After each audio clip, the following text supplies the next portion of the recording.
নমস্কার বন্ধুরা, আপনাদের সকলকে চটপটে রান্নাঘরে স্বাগত। সকলকে স্বাগত জানিয়ে শুরু করব আমার আজকের রেসিপি। আমার আজকের রেসিপি চিকেন কারি। একঘেয়েমি চিকেন কারি খেতে ভালো না লাগলে এই রেসিপিটা বানিয়ে দেখতে পারেন। এটা কিন্তু ভাত, পোলাও, ফ্রায়েড রাইস, রুটি, পরোটা সব কিছুর সঙ্গেই খেতে দারুণ লাগে। তাহলে চলুন দেখে নেওয়া যাক। প্রথমে চিকেন ম্যারিনেট করব, তার জন্য এখানে আমি নিয়েছি 500 গ্রাম চিকেন। আমি কিন্তু চিকেনের পিসগুলো বড় বড় সাইজের নিয়েছি, আপনারা চাইলে একটু ছোট পিসেও করে নিতে পারেন। তারপরে দিয়ে দিলাম হাফ চা চামচ লবণ, আর দিয়ে দিলাম হাফ চা চামচ হলুদের গুঁড়ো, 1 টেবিল চামচ সর্ষের তেল, আর দিয়ে দিলাম 2 টেবিল চামচ টক দই। এবারে চিকেনটা ভালোভাবে মাখিয়ে নেব। চিকেনটা যখন ম্যারিনেট করে নেওয়া হয়ে গেছে তখন এভাবেই রেখে দেব 10 থেকে 15 মিনিটের জন্য। গ্যাস অন করে একটা কড়াই বসিয়ে দিয়েছি। কড়াইতে দিয়ে দিলাম পরিমাণ মতো কিছুটা সর্ষের তেল। তারপরে তেলটা ভালো করে কড়াইয়ের মধ্যে ছড়িয়ে দিলাম। এখন এই তেলের মধ্যে দিয়ে দিচ্ছি একটা বড় সাইজের পেঁয়াজ কুচি। এই পেঁয়াজটা কিন্তু আমি বেরেস্তা করে ভেজে নেব। গ্যাসের ফ্লেমটাকে মিডিয়াম টু হাইতে রেখে পেঁয়াজ কুচিটা এরকম যখন লালচে রং করে ভেজে নেওয়া হয়ে গেছে তখন পেঁয়াজ কুচিটা তেলটা এভাবে ছেঁকে ছেঁকে তুলে নিলাম। কড়াইতে যে তেলটা আছে সেখান থেকে আমি কিছুটা তেল তুলে নিলাম। এতটা তেল কিন্তু রান্নাতে লাগবে না।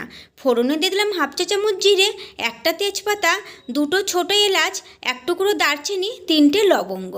ফোড়নটা ভেজে নেওয়ার পরে দিয়ে দিলাম ম্যারিনেট করে রাখা চিকেন।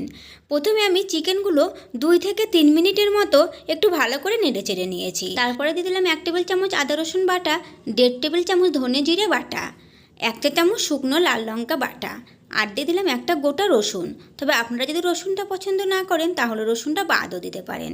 আর ঝালটা আপনারা যে যেমন খেতে পছন্দ করেন সেটা বুঝেই দেবেন।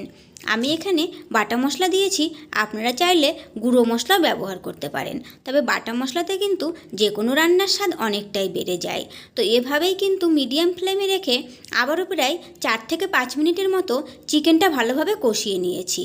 চিকেনটা যখন ভালোভাবে কষে গেছে এখন দিয়ে দিলাম আমি যে পেঁয়াজটা ভেজে রেখেছিলাম সেই পেঁয়াজটা বেটে নিয়েছি সেটা দিয়ে দিলাম। আর দিয়ে দিলাম একটা মাঝারি সাইজের টমেটো বাটা, দিয়ে দিলাম স্বাদ মতো লবণ, আর দিয়ে দিলাম হাফ চা চামচ হলুদের গুঁড়ো। চিকেন ম্যারিনেট করার সময় লবণ দিয়েছিলাম তাই সেটা বুঝেই বাকিটা লবণ দিয়ে দিলাম। আর প্রথমে হাফ চা চামচ হলুদের গুঁড়ো দিয়েছিলাম, এখন দিলাম হাফ চা চামচ। মোট এখানে আমি 1 চা চামচ হলুদের গুঁড়ো ব্যবহার করেছি। এখন আবারও ভালো করে নেড়েচেড়ে মিশিয়ে নেওয়ার পরে একটু হালকা আঁচে ঢাকা চাপা দিয়ে দিয়ে চিকেনটা আবারও ভালোভাবে কষিয়ে নেব। তো এভাবেই কিন্তু ঢাকা চাপা দিয়ে দিয়ে চিকেনটা ভালোভাবে কষিয়ে নিয়েছি। চিকেন যখন ভালোভাবে কষে গেছে তখন এখানে দিয়ে দিচ্ছি কাজু বাটা। আমি এখানে 7 থেকে 8টা কাজু একটু জলে ভিজিয়ে রেখেছিলাম, তারপরে সেটা বেটে নিয়েছি। আর কাজু বাটাটা দিয়ে কিন্তু অনবরত নেড়েচেড়ে আবারও 1 মিনিটের মতো চিকেনটা কষিয়ে নিয়েছি, না হলে কিন্তু নিচ থেকে লেগে যেতে পারে। এখন দিয়ে দেবো জল। আমি এখানে 1 কাপ পরিমাণে গরম জল দিয়ে দিলাম, কারণ এই রান্নাতে কিন্তু খুব বেশি গ্রেভি হবে না, তাই সেটা বুঝেই জলটা দিয়ে দিলাম। নেড়েচেড়ে মিশিয়ে নেওয়ার পরে মিডিয়াম ফ্লেমে রেখে ঢেকে দিলাম 5 থেকে 6 মিনিটের জন্য। 6 মিনিট পরে ঢাকাটা তুলে নিলাম। এখন দিয়ে দিলাম হাফ চা চামচ গরম মশলার গুঁড়ো।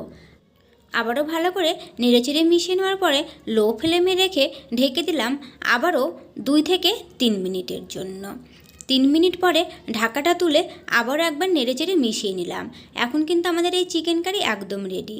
আমি গ্যাসের ফ্লেমটা অফ করে দিলাম। 10 মিনিটের জন্য দিয়ে দিলাম স্ট্যান্ডিং টাইমে। 10 মিনিট পরে আমি এটা আপনাদেরকে দেখিয়ে দিচ্ছি। তো এই যে দেখুন 10 মিনিট পরে আমাদের এই চিকেন কারি পরিবেশন করার জন্য এখন একদম রেডি। তো এভাবে কিন্তু আপনারাও একবার বাড়িতে বানিয়ে দেখতে পারেন। ভালো লাগলে চ্যানেলটিকে লাইক, শেয়ার ও সাবস্ক্রাইব করে নেওয়ার অনুরোধ রইল, পাশে থাকা বেল আইকনটি সমেত। তাহলে আমার নতুন ভিডিও আপডেট সবার আগে আপনাদের কাছে নোটিফিকেশান পৌঁছে যাবে। আজকের মতো এই পর্যন্তই। ফিরে আসবো নতুন কোনো রেসিপি নিয়ে। সকলেই ভালো থাকবেন, সুস্থ থাকবেন।